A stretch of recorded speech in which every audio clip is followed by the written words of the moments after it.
इस वीडियो में हम बात करेंगे सोनम वांगचुक ने आखिरकार अनशन अपना क्यों तोड़ा, पीएम मोदी के किस वादे पर उन्हें यकीन आया है, क्या सरकार डिमांड मान गई है और क्या अब प्रदर्शन खत्म हो जाएगा। नमस्कार, आप देख रहे हैं न्यूज़ 18। मैं हूं आपके साथ श्रुति श्रीवास्तव। सीजीपी प्रोटेस्ट के बीच सोनम वांगचुक ने अपना अनशन तोड़ दिया है। सोशल एक्टिविस्ट सोनम वांगचुक ने 26 दिनों की भूख हड़ताल खत्म कर दी है। केंद्रीय मंत्री जेपी नड्डा और जितेंद्र सिंह की मौजूदगी में सोनम वांगचुक ने गुरुग्राम के मेदांता अस्पताल में जूस पीकर अनशन तोड़ा है। सोनम वांगचुक पहले धर्मेंद्र प्रधान का इस्तीफा मांग रहे थे, मगर अब उन्होंने बिना इस्तीफा के ही अनशन खत्म कर दिया है। अब इसके बाद सबसे बड़ा सवाल यही है कि आखिर उन्होंने अनशन क्यों खत्म किया। क्या सरकार उनकी सभी मांगें मान गई है? क्या प्रधानमंत्री नरेंद्र मोदी के ऐलान ने उनका भरोसा जीता है या फिर कोई और वजह थी? चलिए समझते हैं पूरी इनसाइड स्टोरी। दरअसल गुरुवार रात केंद्रीय मंत्री जेपी नड्डा और डॉक्टर जितेंद्र सिंह मेदांता अस्पताल पहुंचे। दोनों नेताओं ने सोनम वांगचुक से लंबी बातचीत की। इसके बाद सोनम वांगचुक अनशन खत्म करने के लिए तैयार हो गए। सोनम वांगचुक ने 28 जून को भूख हड़ताल शुरू की थी।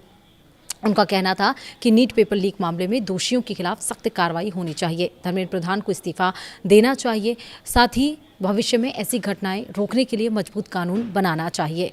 उनका आंदोलन धीरे धीरे देश भर में चर्चा का विषय बन गया। सीजेपी प्रोटेस्ट देश भर में फैल गया और कॉकरोच जनता पार्टी का देशव्यापी प्रदर्शन आज है। सोनम वांगचुक ने भले ही अनशन खत्म कर दिया है, मगर सीजेपी वाले प्रदर्शनकारी अब भी धर्मेंद्र प्रधान के इस्तीफे पर अड़े हैं। सोनम वांगचुक ने अनशन क्यों तोड़ा, इसकी वजह उन्होंने खुद भी बताई है। सोनम वांगचुक ने सोशल मीडिया प्लेटफॉर्म एक्स पर बताया कि कैसे वह अनशन खत्म करने को तैयार हुए, उनकी और सरकार के बीच क्या बात हुई, किन शर्तों पर उन्होंने भूख हड़ताल खत्म की और किस बात का उन्हें डर सता रहा था। जी हाँ, सोनम वांगचुक ने कहा, अभी अभी केंद्रीय मंत्री जेपी नड्डा और डॉक्टर जितेंद्र सिंह और लेह लद्दाख की सर्वोच्च समिति के वरिष्ठ नेताओं की उपस्थिति में मैंने 26 दिनों के बाद अपना अनशन तोड़ा है। इससे पहले विभिन्न राजनीतिक दलों के 65 सांसदों ने मुझसे मुलाकात की थी या पत्र लिखकर मुझसे अनशन तोड़ने का आग्रह किया था। यह देश में संभावित हिंसा को देखते हुए और विभिन्न शर्तों पर लंबी बातचीत के बाद किया गया है। मैं जल्द ही एक अलग वीडियो में इन शर्तों का विस्तार से वर्णन करूंगा और इस बीच मैं आप सभी से आग्रह करता हूं कि किसी भी प्रकार की हिंसा को रोकने के लिए पूरी तरह सतर्क रहें। इसका मतलब है कि सोनम वांगचुक और सरकार के बीच किन किन शर्तों पर बात हुई, इसकी डिटेल सामने नहीं आई है। शायद सोनम वांगचुक बहुत जल्द इसकी डिटेल शेयर करेंगे। गौरतलब है कि सोनम वांगचुक बीते दिनों मेदांता अस्पताल में भर्ती हुए थे। अनशन के दरमियान उनकी तबीयत लगातार बिगड़ती जा रही थी। पहले उन्हें दिल्ली के सफदरजंग अस्पताल में भर्ती कराया गया, बाद में दिल्ली हाई कोर्ट के निर्देश पर उन्हें गुरुग्राम के मेदांता अस्पताल ले जाया गया। डॉक्टर लगातार उनकी निगरानी कर रहे थे। वैसे अनशन तोड़ने के पीछे एक और वजह है। जी हाँ, सोनम वांगचुक को एक बात का डर सता रहा था। सोनम वांगचुक को देश में हिंसा बढ़ने की आशंका थी। वह नहीं चाहते थे कि उनके आंदोलन के कारण कहीं तनाव पैदा हो, इसलिए उन्होंने अपने समर्थकों से भी शांति बनाए रखने की अपील की। उन्होंने साफ कहा कि कहीं भी हिंसा नहीं होनी चाहिए। वहीं सोनम वांगचुक से 2 राउंड की मुलाकात भी हुई है। सोनम वांगचुक धर्मेंद्र प्रधान के इस्तीफे की जिद पर अड़े थे। इसके चलते ही वह अनशन खत्म नहीं कर रहे थे। सरकार उन्हें मनाने की कोशिश में लगी थी। जैसे ही उनकी तबीयत थोड़ी खराब हुई, सरकार ने बातचीत का चैनल एक्टिव कर दिया। मेदांता अस्पताल में शिफ्ट होने के बाद तुरंत मोदी सरकार के 2 बड़े चेहरे सोनम वांगचुक से मिलने पहुंचे। जी हाँ, मंगलवार को पहले राउंड की बातचीत के लिए जेपी नड्डा और जितेंद्र सिंह सोनम वांगचुक से मिलने पहुंचे। मेदांता में मुलाकात हुई और बात हुई। सरकार ने संसद में चर्चा का भरोसा दिलाया, मगर तब भी सोनम ने अनशन नहीं तोड़ा। हालांकि उनके रुख नरम जरूर हुए थे। पहले जो धर्मेंद्र प्रधान के इस्तीफे पर अड़े थे, अब प्रदर्शनकारियों के खिलाफ एक्शन पर ही मानते दिखे। इसके बाद बारी आई सेकेंड राउंड की बातचीत की। जी हाँ, गुरुवार को एक बार फिर से सोनम वांगचुक को मनाने के लिए जेपी नड्डा और जितेंद्र सिंह पहुंचे। उन्होंने सरकार की तरफ से भरोसा दिलाया कि पेपर लीक मामले में न्याय होगा, दोषियों को सजा मिलेगी, संसद में चर्चा होगी, पेपर लीक पर कानून बनेगा, सीजेपी से बातचीत होगी। तब जाकर सोनम वांगचुक ने आधी रात को अपना अनशन खत्म करने का फैसला लिया। खुद जेपी नड्डा और जितेंद्र सिंह ने अपने हाथों से जूस पिलाकर सोनम वांगचुक का अनशन तोड़ा है।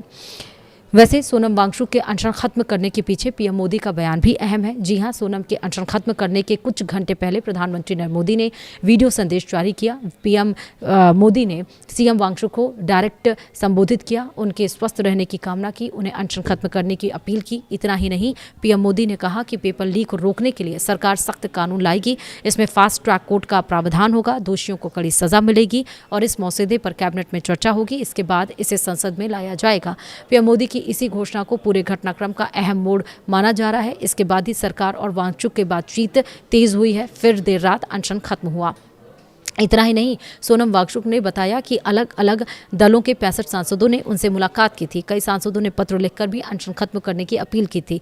इससे भी बातचीत का माहौल बना। क्या सभी मांगे मान ली गई हैं, ये सवाल है। इस सवाल का जवाब अभी नहीं है। सोनम वांगचुक ने साफ कहा है कि बातचीत कुछ शर्तों पर हुई है, लेकिन वे शर्तें क्या हैं इसका खुलासा अभी नहीं किया गया है। उन्होंने कहा कि जल्द एक वीडियो जारी करेंगे, उसमें पूरी जानकारी देंगे।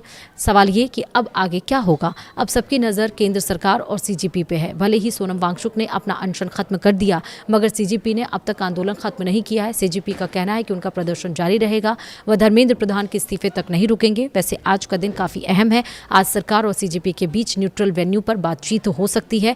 दूसरी ओर आज कैबिनेट की बैठक भी है। अगर कैबिनेट सख्त कानून को मंजूरी देती है तो सरकार अगले हफ्ते संसद में बिल ला सकती है। वहीं लोगों को सोनम वांगचुक के इस वीडियो का भी इंतजार है, जिसमें वह पर्दे के पीछे हुई पूरी बातचीत और तय हुई शर्तों का खुलासा करेंगे। ये भी बता दें कि आज भी दिल्ली मेट्रो स्टेशन के दिल्ली और दिल्ली एनसीआर के 17 मेट्रो स्टेशन बंद किए गए हैं और अगले आदेश तक ये बंद रहेंगे। सुबह 7:30 बजे से मेट्रो स्टेशन बंद किए गए हैं। एंट्री और एग्जिट पर भी पाबंदी है। केवल इंटरचेंज आप कर सकते हैं। 3 दिनों से मेट्रो स्टेशन बंद है और अगले आदेश तक बंद रहेगा। लेकिन जिस तरह से अभिजीत दीप ने कहा है कि अभी आंदोलन जारी रहेगा, अनशन खत्म कर दिया, ये बहुत अच्छी बात है, क्योंकि उनका स्वास्थ्य लगातार खराब हो रहा था सोनम वांगचुक का। लेकिन अभी प्रदर्शन जारी रहेगा और ये प्रदर्शन तब तक जारी रहेगा जब तक धर्मेंद्र प्रधान अपना इस्तीफा नहीं देते हैं, और साथ ही शांतिपूर्वक ये प्रदर्शन जारी रहेगा। लेकिन बातचीत हो सकती है, देखना होगा कि आगे क्या कुछ रहेगा। इस खबर पर हमारी नज़र बनी रहेगी, अपडेट्स आपको देंगे। फिलहाल इस वीडियो में इतना ही।